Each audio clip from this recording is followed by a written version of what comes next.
IVM.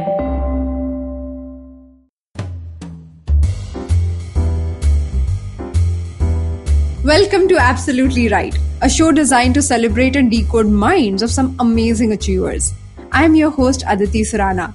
I'm a graphologist and a high-performance coach. Our guest today, Vasundhara Das, is a well-known singer, actor, and music composer. Her filmography as an actor includes internationally acclaimed movies like Hey Ram, Meera Nair's Monsoon Wedding, and many others. As a playback singer, she has sung more than 60 songs for A.R. Rahman, Vishal Shekhar, Shankar Ehsaan Loy, and many other amazing composers.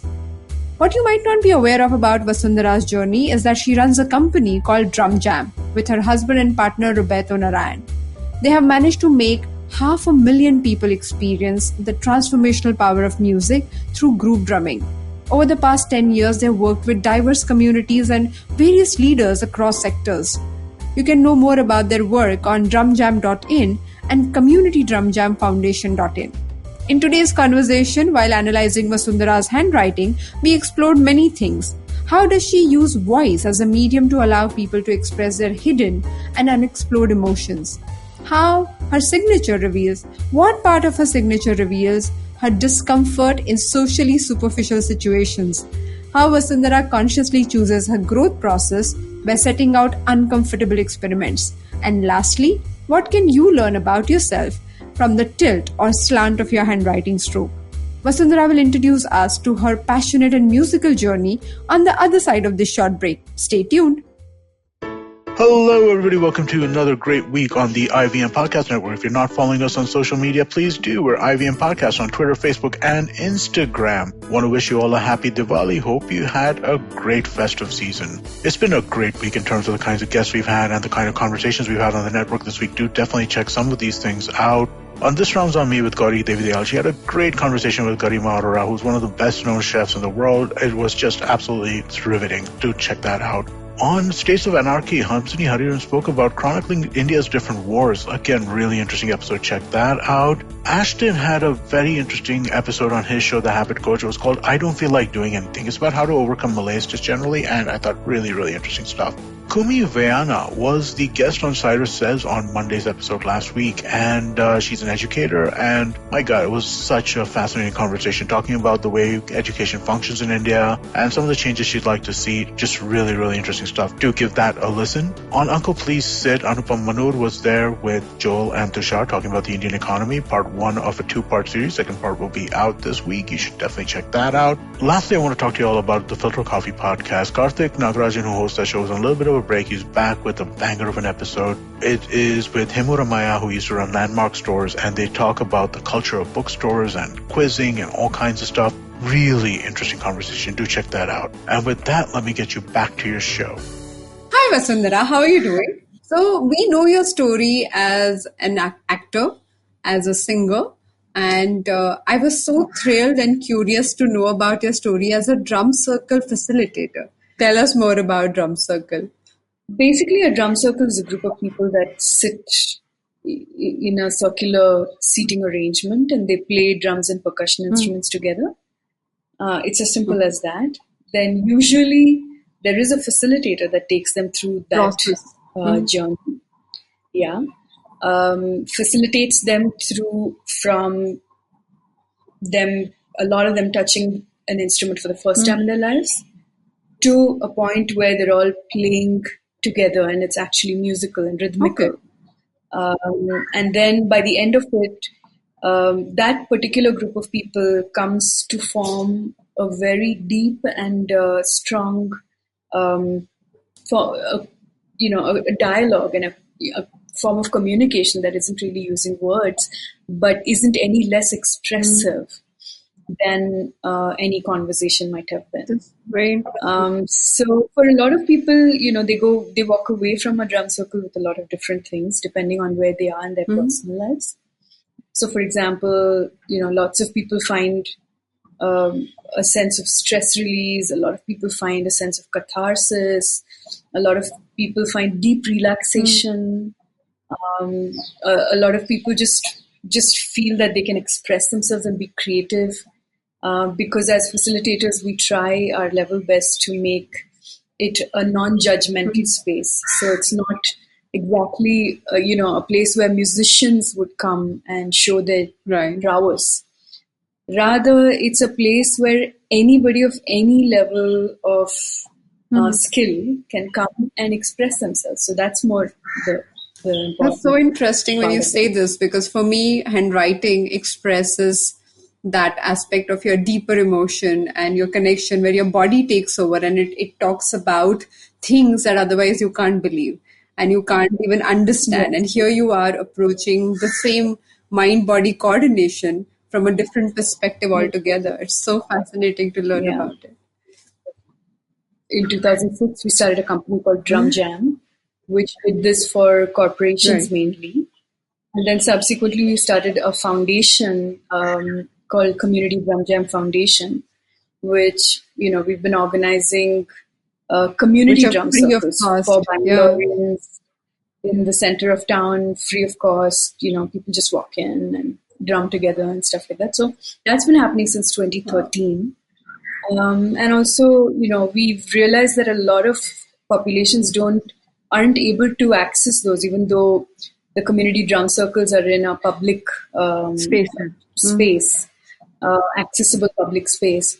So to those kinds of communities, like people in old age homes or people in, children at risk, kids at risk, girls at risk, Parkinson's patients, patients with dementia, we try and take it to them as often as we can. Of course, this is up until the pandemic, because it's a community activity where people gather together in large numbers, and there is a tactile activity involved. You're touching something. So the pandemic just kind of made us pause. So are you doing something online for people to connect to this activity? The sense of it is really in person. So when you can take it online and you can do something, but it's not going to be a drum circle. It's going to be an engagement of some sort that involves rhythm or music, but you can't really call it a drum circle. When you look at connecting with yourself, through music, through all these activities, for our listeners, is there anything you can say that they can do? Because, your journey has been deeper with music, and one can see how you have evolved over a period of time. There are almost like different upgrades of your personality. Like I was going through your older interviews and I was like, oh my God, I can't believe that the person you have evolved is the same person, because you can see the transition, which is very drastic. So what were your tools or what were your methods that you used to go through this transition? So I think that, in a country like India, with the kind of cultural heritage that we grow up with and we take for granted, our foundations are really deep and really strong. So, for example, if I had to talk about it from the perspective of music itself, from age 6, I remember that my mom and my grandmom at home would, keep asking me to do riyaz at home, which is basically, everyone knows it's saregama, or very early in the morning with your harmonium or your tantra. So those are things that one just sort of compartmentalized as music and just took completely for granted, and then, let it be in that little capsule. When you look at it from a different perspective of, say, how often do we vocalize as human beings? How often do we allow ourselves to truly and really express ourselves? Say what we want to say, or say what we're feeling. How much of our true feelings and emotions do we actually hold back? And how much of that can we correlate to a simple exercise, alankar, of just holding a note? So can people without any training use that as a way to express themselves? Definitely. And I think we all do, we have our own, without realizing it, we vocalize, we use sounds from our voice box, and we kind of, when you're tired, you may just, and that's a vocalization in itself, I never connected with voice before the podcast ever. So when I started listening to my own voice, I realized that it is so honest and it says everything that you feel and everything that you are trying to hide and trying to emote. It just is one of the honest communications that we are not aware of. And what you're saying makes sense to me only because of my few months of experience in podcasting.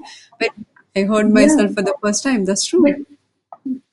But think about it, when you go to school in India, you're told to keep quiet all the time, right? You're told to keep quiet. You're told not to speak loudly, laugh loudly. We hear about this all the time and all in a lot of different places. Like, when you go into work, the best advice someone will give you is, just stay below radar. So there's a lot that's unsaid. And there's a lot that's unspoken or unsung in us. And so when when I thought about that, and I went back to this whole thing of this, all we do in Riyaz is hold sa. It's doing two things. It's allowing you to breathe deeply, and it's allowing you to vocalize. It's allowing you to release something, which we don't. Both of them. We don't realize how much we don't do it. So interesting. Breathing deeply has its own connection with yourself, and most people are not aware that they require to pause maybe and breathe longer. And what you're saying is the vocalization. That's so important. Try it for a day or two and see if that rocks your boat or changes something in the way you feel. Just a lot of us say Om. A lot of us just say Ha. A lot of us say, this isn't tied into any particular cultural baggage.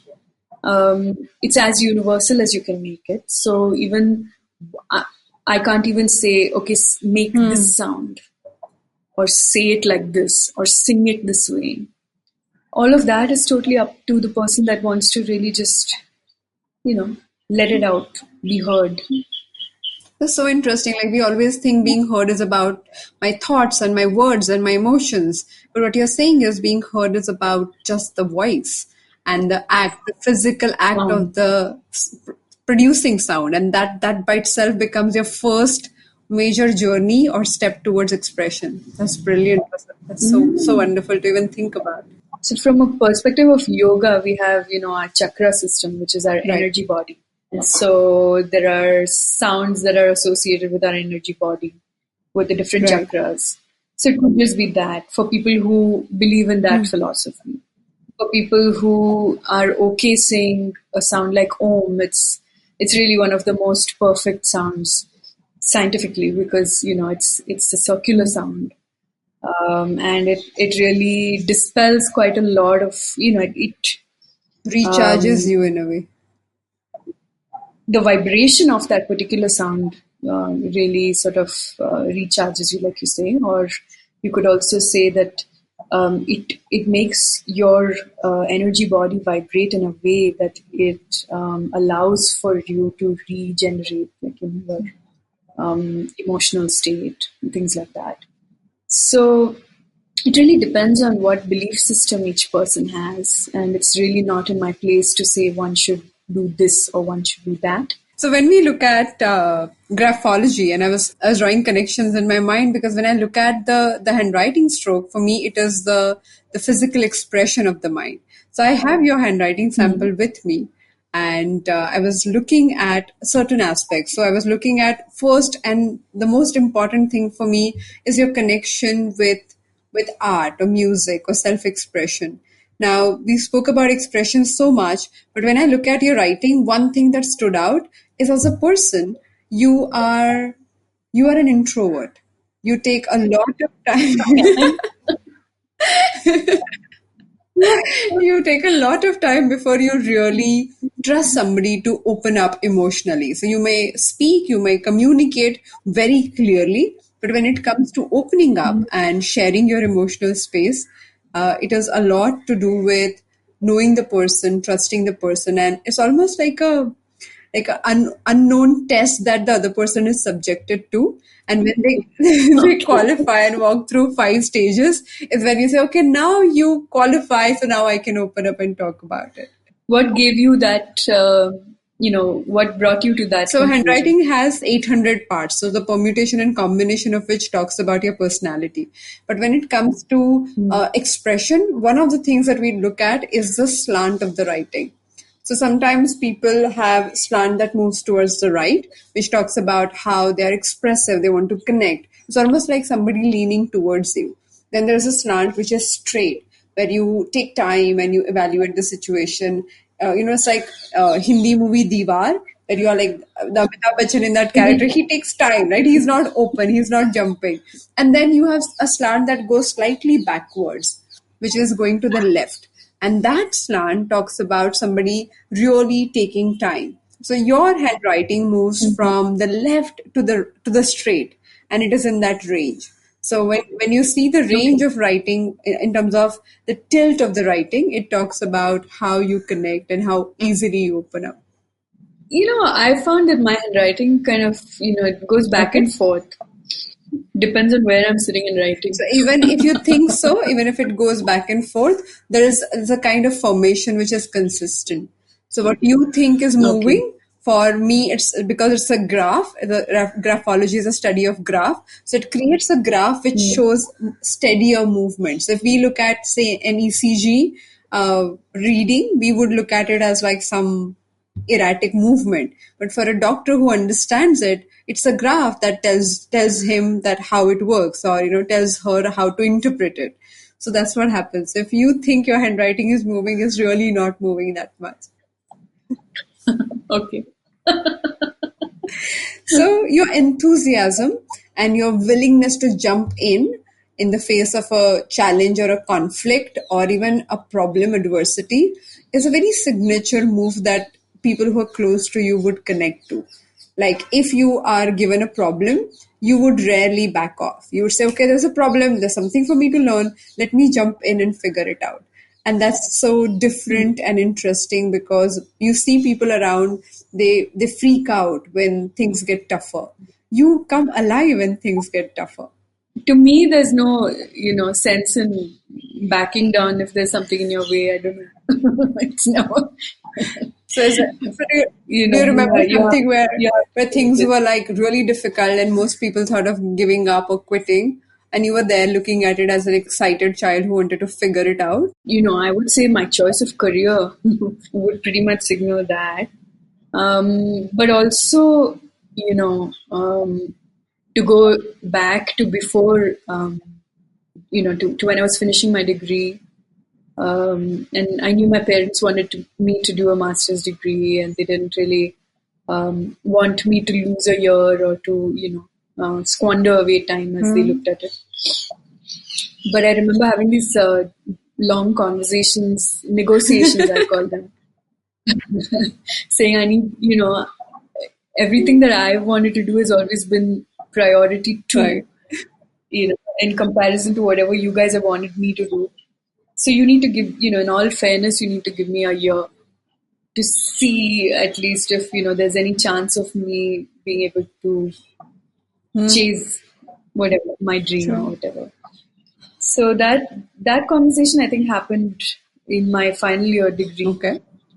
And then after my exams, I took a year off officially. Like I kind of said, no, I'm not applying to a master's program. And then I don't know what it was, but there was this confidence, I would say, of trying something out and saying, okay, I'm willing to accept failure if by the end of this year nothing happens. Then okay, I'll accept. I'm willing to accept it as a failure and then move onwards into something else that seems more plausible. So what happened in that year? Everything, So within a month, I went to Chennai because my parents were a little wary of me going to Bombay. And then I walked into a record label, did an audition. They signed me. And then they asked me to make a demo so that we could figure out what kind of album we wanted to make. And then in the meantime, there were lots of people who wanted to cast me in films. So a lot of them I said no to because, I didn't have any experience. And then, of course, the singing assignments started to roll in. So pretty much in the matter of, I'd say 2 months, I had quite a few options to choose from. In a sense. Incredible. And that wouldn't have happened if you wouldn't have jumped and chosen the journey that you did. Yeah, if I hadn't kind of said, no, I need this time to go do what I want to do and see if... And I think the important thing there is to be okay with it not working. Sure. And that, and that was something that I remember I was okay with.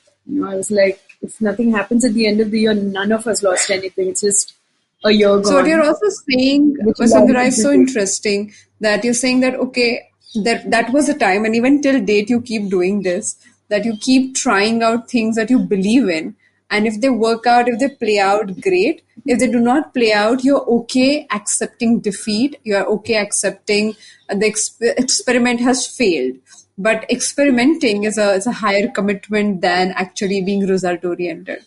Yeah, to be able to put yourself in that position of possible disappointment. I love that term. Or, I love that term. That's so powerful. Because at the end of the day, you need to. At the end of the day, you need to be okay with it. You need to be able to live with it. And mostly people struggle to live with themselves when they do not do what they knew was possible. If you wouldn't have taken the break, it wouldn't have been possible anyways.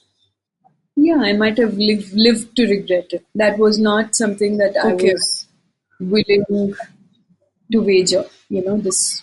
So I'm not the only one. A lot of us are. We come to those crossroads many times in our lives.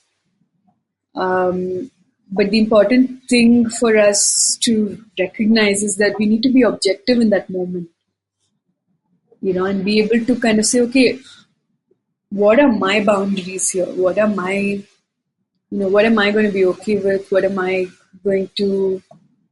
What's going to adversely affect me? And what is that adverse effect? What is it? What is the worst? How do you decide that? Like, when you say, I would like to accept disappointment or failures, how do you decide the boundary of failure? Like, I've seen people staying hopeful on the journey. They're like, no, let me give one more try. Let me try it out. So for you, when you do it, is it time bound? Is it result bound? How do you decide when is it the time to give up or quit?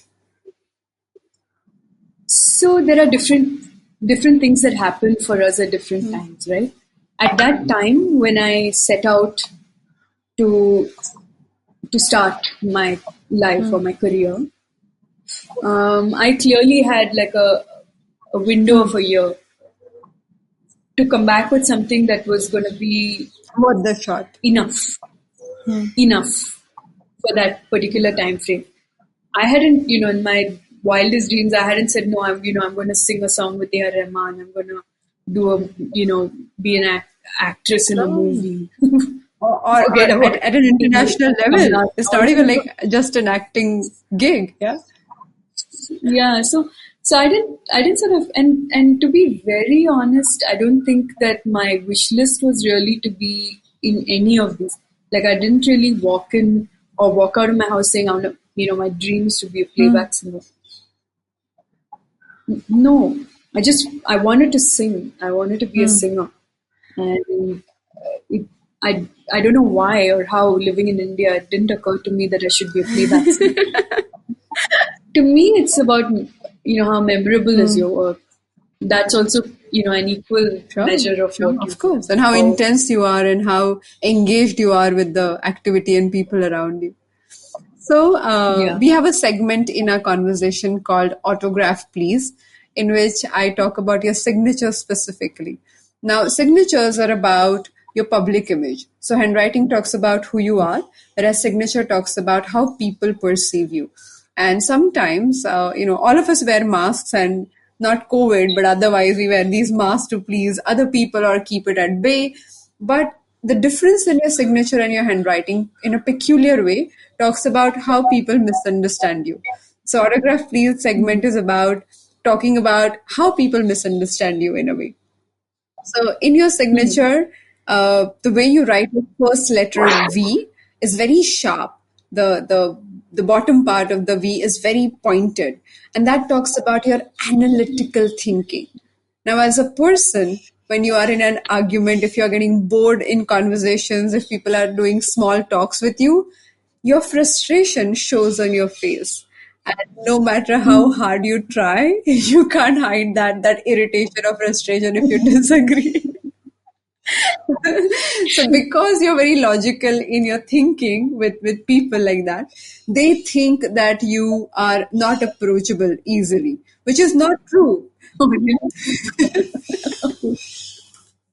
When people start talking to you, they realize like, oh my God, why was I thinking like this? But in the moment when you are perceived like that, because you ask logical questions, because you're not easy to be convinced, people think probably you're not approachable. So you get that a lot. Okay. Yeah, I get this reaction quite a lot that, people walk up to me and talk to me, and then after that they say we didn't think it would be so easy to connect with you. And your connections, also because you're an introvert, the connections are way deeper. So when you build friendships, they stay with you. You don't keep in touch with people regularly, but every time you meet your friends, over the years you must have experienced it, the relationships are fresh. So you can pick up wherever you dropped, and the conversations are very, very deep and real. So I feel your way of being very unapproachable is also your way to not engage in small talks. It helps you not have people around you who are just like saying things to please you. Yeah, that's for sure. No, I feel like a lot changed in terms of my relationships with my friends when suddenly, I was in the papers for, for my work.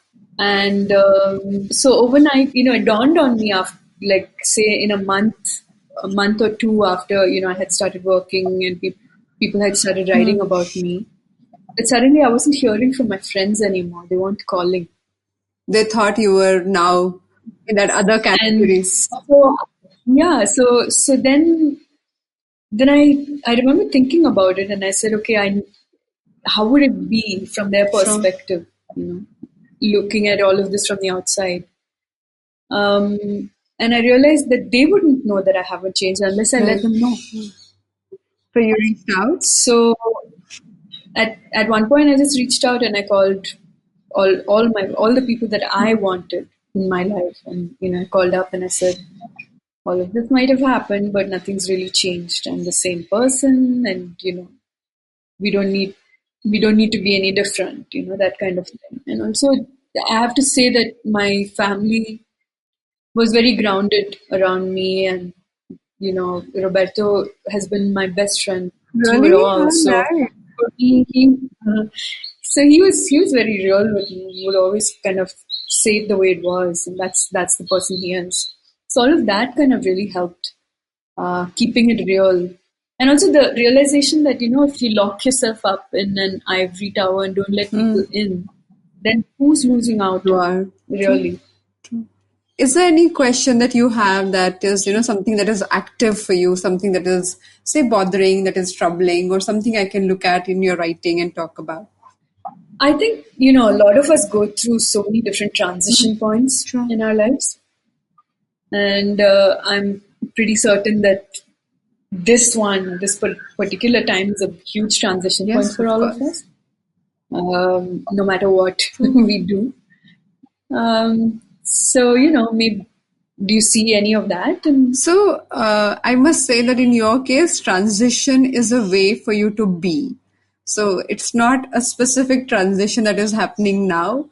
If transitions do not happen, you feel uneasy and you keep creating your own learning curve. So this has been interesting because it was forced externally also.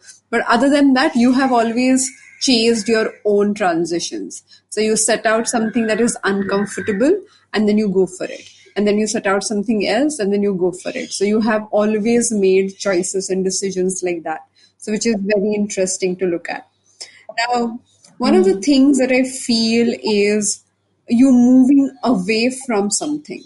So it could be a physical space that you had created or an emotional commitment that you had created. So when people move their jobs, I see the transition in a way that they move away from the older space that was theirs. Now, to do that, anytime you decide to pack bags and move, there's so much that goes through because it took so long to connect with something. So I see a transition at that level where you're moving away from something that you had built. And there is it's almost like a slight breakup that you're going through internally where you're coming to terms with your new reality, coming to terms with how things were or how you had envisaged them.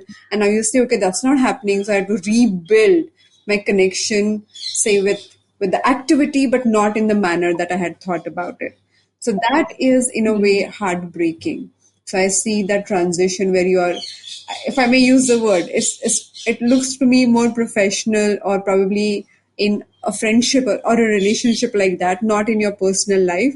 But I feel it's almost like nursing a heartbreak because you're so emotionally involved and invested in that idea. You feel like, oh my God, how would I rebuild my life around it? Interesting. So before we end the conversation, I have two quick questions for you. One, which was your favorite failure? And second, is there any quote that you live by or something that you use as a reminder on the process, on the journey? But there was a time, which I think this was a deeply impactful experience for me, where I auditioned for a Western musical, and in fact got the role, and then was not able to fulfill it because of some bureaucracy. Okay. Oh my God. And I took that really to heart quite a lot, And I think that the failure wasn't in not being able to do it. I think the failure, to be very honest, was in taking it out on myself the way I did. Because I think that up until then, I had not faced rejection in a way that I faced it then by somebody who didn't matter, And I think that's what hurt the most. And so obviously the way I dealt with that was, you could call that a failure, a huge failure. And why do you call that failure? I didn't pick up, because I didn't pick up and walk away from it the way I usually would otherwise. And I think that was that's what I mean was the failure, was in not allowing it to affect me as deeply as it did, and to just pick it up and walk away from it and move forward from it. That would be. Okay. And what is your favorite quote or mantra that you kind of keep reminding yourself while going through tough journeys? I just, keep reminding myself to take deep breaths. I've realized that I've been doing that so, since I was a young kid, I think, because that's what I would hear my mom say, take a deep breath. So I'm always take a deep breath. So anything that is happening in your life, anything is going chaotic, you just take a breath. Like that's what you require. I think we should make it a mantra for everybody. We should make posters and stickers of that statement. Because it makes you pause, it just makes you kind of immediately stop whatever's the surface reaction to whatever's happening. It makes you pause, and then it allows you to kind of quickly process it, to say whether working, not working, worth that kind of reaction. I talk about response versus reaction. So a breath is a great mechanism to move from reaction to response. So I think what your mother taught you to do unknowingly or without making it very psychological was this. Take a breath and then you will know what you require to do in the moment. Yeah.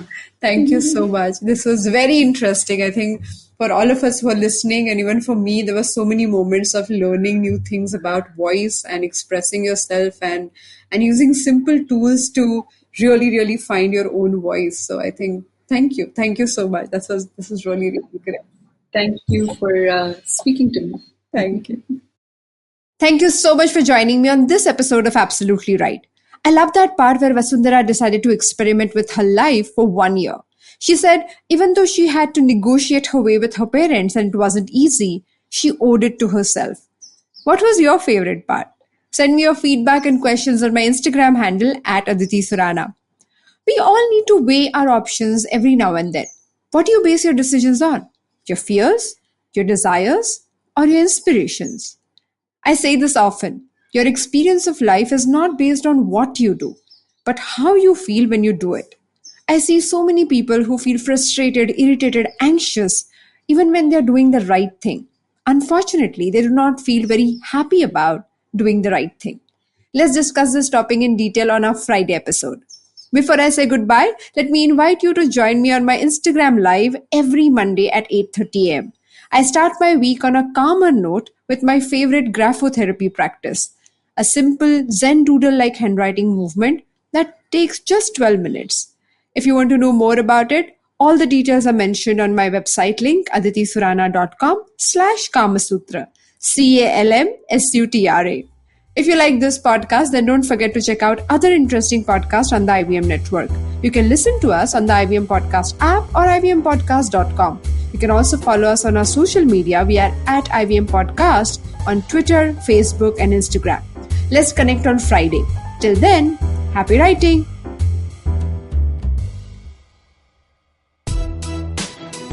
Are you constantly seeking happiness? Wondering how to make the most of every day? How not to let your inhibitions stop you from achieving your goals? It's now time to get your A game on. It's time to unlock your true potential. Tune in to the Empowering series with me, Zarina Poonawalla, to feel empowered in all genres of life. From behavioral skills to management skills, from health to relationships, from mental well-being to emotional well-being, and of course your finances. I've got you covered. With these tips and tricks from me, Zarina, and true life stories from my amazing guests, you're bound to bring your purest to the table. Tune in to the Empowering series with Zarina Poonawalla every Thursday on the IVM Podcast app, website, or wherever you listen to podcasts. Do you have a night routine? Well, everyone has one. And the to-do list usually looks like this. Brush your teeth, set that alarm, get into your pajamas, and switch off those screens. But here's one more to add to that list. Tune into the Positively Unlimited podcast for a dose of positive action and tips on how to build powerful mindsets. Episodes out every Monday on the IVM Podcast app, ivmpodcast.com, or wherever you tune into podcasts.